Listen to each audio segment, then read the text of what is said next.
Монгол улсын иргэн Алтан туяа Малайз улсад бусдын гарт онц хэрцгийгээр амиа алдсан. Энэ хэргийг үнэн зөвөөр шийдвэрлүүлж уучлалт гуйлагын тулд талигачийн аав Шари Буга 20 гаруй жилийн турш шат шатны шүүхэд хансаар байгаа.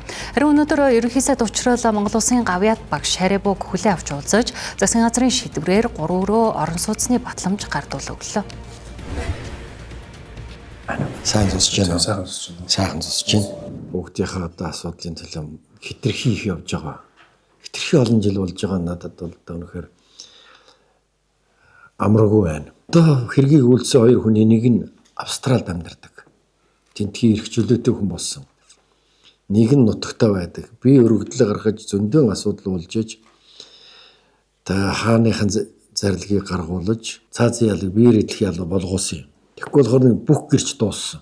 Энэ маш олон гэрч байсан. Бүгдийг эзэнгүү болгоод устгаад одоо ингээд юу ч болгосон. Таны амьдрал тусны баг тус нэмэр болох зорилгоор энэ сүнгээ хархан дүүргийн энэ 9 дугаар орнд байрлаж байгаа. Манай ногоон орон сууцны төсөл байгаа. Тэгээ энэ ногоон орон сууцны төсөл гэсэн энэ хүү орон сууцанд 3 өрөө байрыг одоо гардуулж өгье гэж би бас таныг ингээд урьсан. Тэгэхээр энэ өгж байгаа орон сууц бол мэдээж таны алдсан бүхнийг бол нөхөж болж чадахгүй. Таны амьдралд багч гисэн тус болох зорилгоор би бас танд өнөөдөр энэ орон сууцыг гардуулж өгье гэж одоо урьсан. Тэгээ Монгол төр бол таны зовлон одоо бүрэн нэмгэлж чадахгүй ч гэсэн таныг бол бас ганцаар ингэ үлдээхгүй. Тэгээ засгийн газар төр зэсэг бол бас хамт байгаа шүү гэдгийг бас илэрхийлж байна. Олон жил би иймэрхүү одоо жоохон хүндхэн амьдралаар амьдэрсэн юм аа. Эндээ бол зослон тэгээд хүнд чир юм байхгүй байдаг юм зараал тэгэл урагшин Малайз гэдэг оронд хөрөнгө оруулаад тэгэл дууссан.